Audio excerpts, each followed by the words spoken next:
जैसा कि आप सब जानते हैं, भारत सरकार द्वारा एक न्यू पोर्टल लॉन्च किया है जिसका नाम है ई श्रम कार्ड।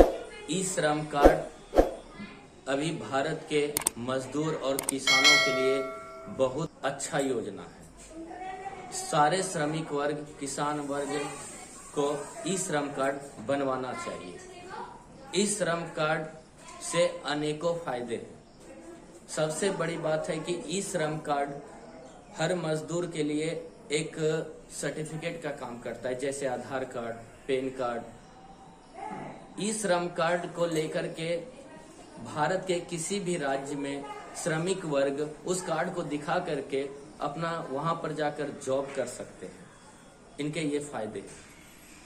ई श्रम कार्ड सरकार का मेन उद्देश्य है ई श्रम कार्ड बनवाने का कि श्रमिकों को सीधा योजना का जो प्रारूप हो, जो पैसा हो, उनके अकाउंट में डायरेक्ट आना। जैसा कि आप जानते हैं, कोरोना काल में सरकार चाहकर भी श्रमिक वर्ग, मजदूर वर्ग, किसान वर्ग का सेवा नहीं कर पाए, क्योंकि सरकार के पास आज तक भारत की आजादी के से आज तक भारत सरकार के पास श्रमिक वर्ग का कोई डाटा था ही नहीं, जो योजना का लाभ सीधे उनके अकाउंट तक पहुंचाया जाए, उनके घर तक पहुंचाया जाए। सरकार इन्हीं कमी को देखते हुए ई श्रम कार्ड पोर्टल जारी किया है। ये बिहार ही नहीं, भारत के सभी राज्यों के श्रमिकों के लिए ये योजना है। भारत सरकार ई श्रमिकों को जो भी सरकारी योजना पास होती है, ई श्रमिकों तक सीधा लाभ पहुंचाने के लिए ये ई श्रम कार्ड पोर्टल जारी किया। ई श्रम पोर्टल कार्ड में हर श्रमिक का अपना एक आइडेंटिटी नंबर होगा। ये नंबर पूरे भारत में सिर्फ एक मजदूर के लिए वो नंबर इशू होगा। जैसे आधार कार्ड में एक यूनिक नंबर होता है, उसी तरह ई श्रम कार्ड में भी मजदूरों के लिए एक यूनिक नंबर होता है। बहुत सारे चर्चा, अफवाहें फैल रही है।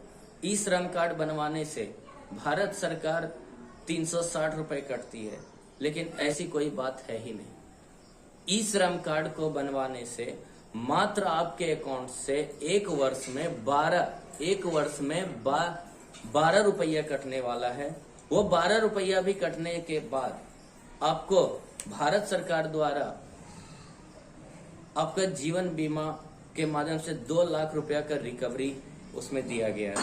वो आपका जीवन बीमा, यदि आप किसी एक्सीडेंटल में एक्सीडेंट हो जाते हैं और आपका पैर टूट जाता है या विकलांग हो जाते हैं, उनके लिए 1 लाख का सहायता राशि दिया जाता है।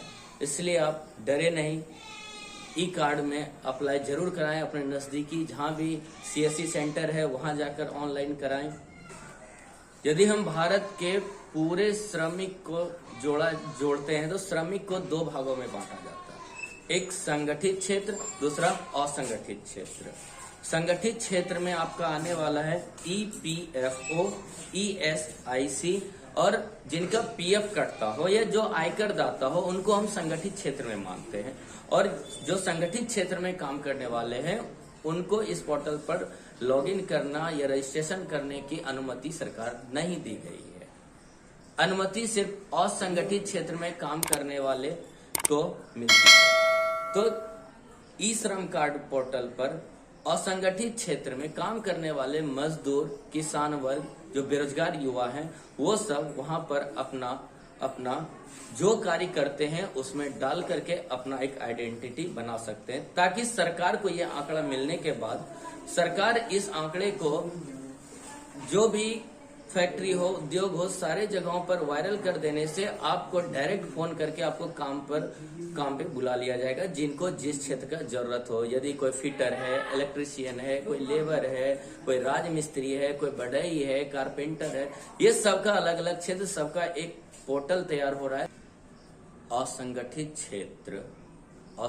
क्षेत्र में आने वाले श्रमिकों के कौन कौन से श्रमिक कौन कौन से कार्य को करते हैं, उन्हीं कार्य करने वालों की लिस्ट को हम बोलने जा रहे हैं, ताकि आपको ई श्रम कार्ड पर अपना रजिस्ट्रेशन कराने में कोई तरह का दिक्कत नहीं हो।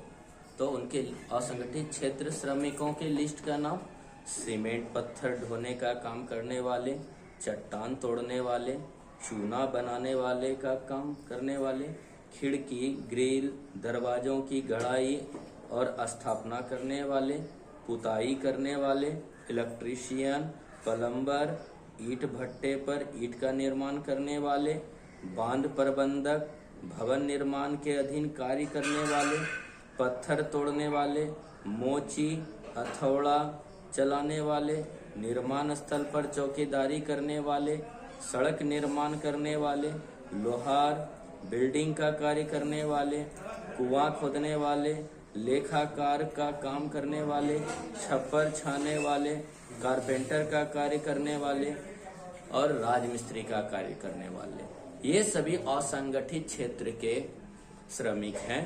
और इनमें से आप ये सभी ई श्रम कार्ड पोर्टल पर अपना रजिस्ट्रेशन जितनी जल्दी हो करा ले।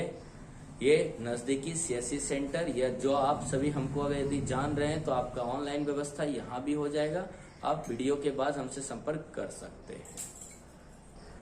अब यदि आप सबको ई श्रम कार्ड बनवाना हो, उनके लिए आवश्यक डॉक्यूमेंट की बात अगर करते हैं तो Aadhaar card, bank passbook, PAN card यदि है तो सही है, आय प्रमाण पत्र, राशन कार्ड यदि है तो वो भी सही है, और जो फीटर किए हैं उनका डॉक्यूमेंट फीटर का, या जो आप कुछ स्पेशल स्किल्ड या कौशल, कुछ स्पेशल टेक्निकल आप कुछ कार्य करने जानते हैं तो उनका पेपर लेकर के आप ऑनलाइन रजिस्ट्रेशन करा सकते हैं। धन्यवाद।